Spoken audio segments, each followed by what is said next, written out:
السلام عليكم، كي دايرين؟ لاباس عليكم؟ بخير؟ صحيحه مزيانه. كنتمنىكم تكونوا ديما بخير وصحه جيده يا ربي الحبيب. كنتمنى الصحه والسلامه وطول عمر الجميع. كنشكر الناس بزاف، كنشكر المتتبعين ديالي القدامين ومرحبا بجدادين. كنشكركم كاملين الناس اللي كيتفرجوا فيا واللي كيكتبوا لي كومونتيرين. كنشكر واحد الاخت من الجزائر، تحيه لك اختي من الجزائر. كنشكرك بزاف. وكنشكر بستان النعيم حتى هو، وكنشكر قناه فدوى حتى هي. كنشكركم كاملين وكنشكر الناس القدامين وكنشكركم بزاف حيت كتتابعوني وكتكتبوا لي كومونتيرين. كنشكر الامه الاسلاميه وكنشكر المغاربه كاملين داخل الوطن وخارج الوطن. كنتمنى يا ربي الحبيب يوفقني ويوفق جميع المسلمين تمشي مسيره طويله ان شاء الله. الله يجعل ربي يحقق الامنيه ديالنا وجميع المسلمين اللي كيتمنى شي حاجه الله يحققها له يا ربي الحبيب. اليوم ان شاء الله هاد العشيه بغيت ندير واحد البريداته وندير واحد الكيكه اقتصاديه، يعني المكونات موجودين في اي بيت، كتجي زوينه بزاف. وغندير معكم واحد الكيكه بالليمون، كنتمنى تعجبكم وتنال الرضا ديالكم يا ربي الحبيب. بسم الله. عندي كاس ديال العلبه ديال الحامض اولا الليمون، كاس ديال الزيت، كاس ديال السكر. انا ما تنبغيش الحلاوه بزاف، ما عنديش عمر، نتوما الا بغيتو عمروه. عندي 2 كيسان ديال الطحين، ثمن ديال العلبه. عندي واحد 2 معالق كبار ديال الكوك. عندي خماره الحلوى، واحد ليمونه كبيره محكوكه، فانيلا. عندي رقائق اللوز ديال التزيين و2 بيضات. خميره الحلوى هي فين هي. بسم الله. غادي ندير البيض. كنتمنى يا ربي الحبيب اي حاجه نحطها في القناه ديالي تعجبكم وتنال الرضا ديالكم يا ربي الحبيب. قلتلكم اللي كيتمنى شي حاجه الله يحققها له يا ربي الحبيب في هذا النهار. بسم الله. ودابا غادي نطرب هذا البيض والسكر حتى نطربهم مزيان ان شاء الله يا ربي الحبيب.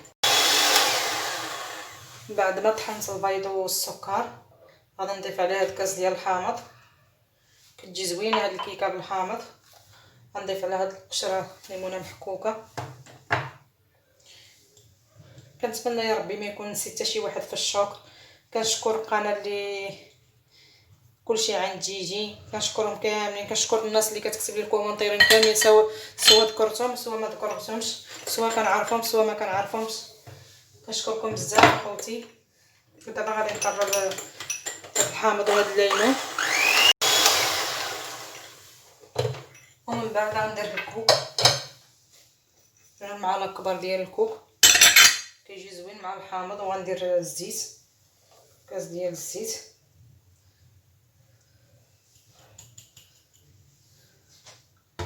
وغادي نطرب. ومن بعد ما خلص هادشي هذا كامل استغنيت على الخلاط الكهربائي واستعملت الخلاط اليدوي.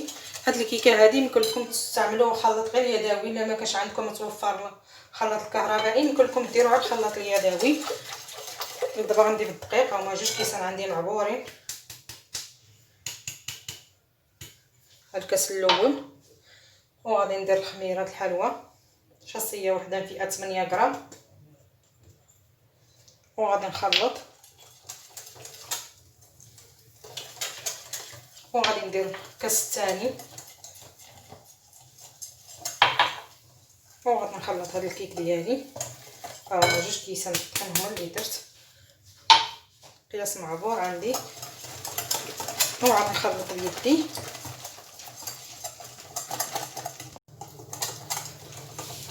ومن بعد نخلط هاد الخليط مزيان. تخلط ليا مزيان بالخلاط اليدوي. كنحسو بالدقيق دخل مع هاد المقادير هادو. ودابا غادي نستغل هذا الخلاط وغنجيب المول اللي غادي نحط فيه هاد الكيكه. انا غنستعمل هاد المول هذا طويل، فغنصاوب هاد الكيكه هادي. بسم الله.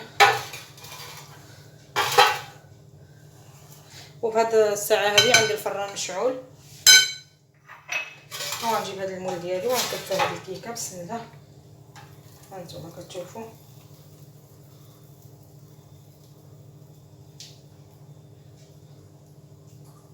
انا ما حاولتش نقطع الفيديو باش يجي كلشي واضح.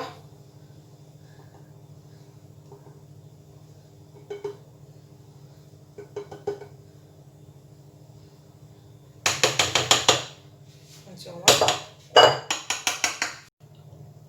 ودابا بعد ما كبيت هذا الكيك ديالي في هذا المول هذا، غادي نحاول الكيك ما نخليش في الوسط باش ما تجينيش طلعه في الوسط والجناب يجوا خاويين.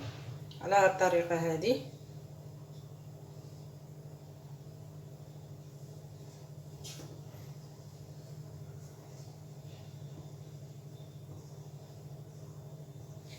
عندي اللوز ايفيلي ما حمرته ما والو، خضر غادي نرشو بحال هكا.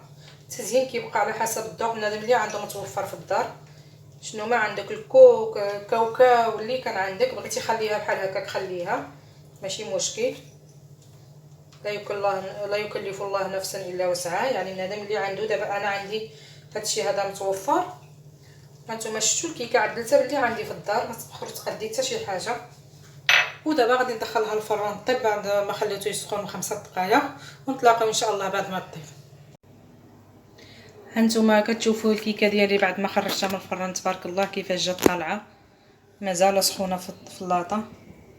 هانتوما كتشوفوا الشكل ديالها تبارك الله كيفاش جا. ودابا ان شاء الله يا ربي الحبيب هانتوما كتشوفوا دابا نخليها تبرد، عاد نديرها في طبق التحضير ان شاء الله باش نزوقها بشويه الشوكولاته. وهانتوما الكيكه تبارك الله ديالي كيفاش جات غزاله غير بجوج بيضات، كيفاش جات تبارك الله طالعه. انا عندي شويه الشوكولاط هنايا غادي نزوقها بحال هكا خطوط بحال هاد الطريقه هذه. كيبقى اختياري اللي عنده بنادم متوفر بحال هاد الطريقه.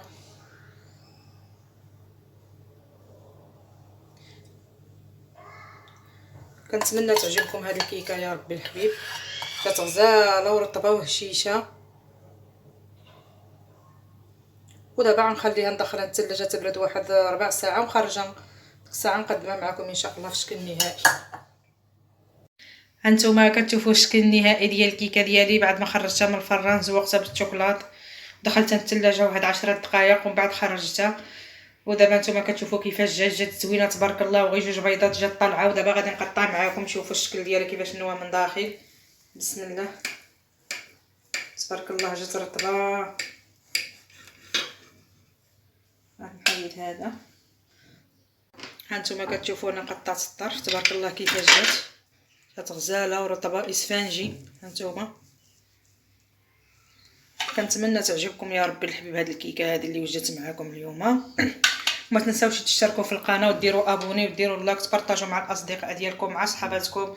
السلام عليكم، تنتلاقاو في فيديو اخر ان شاء الله يا ربي.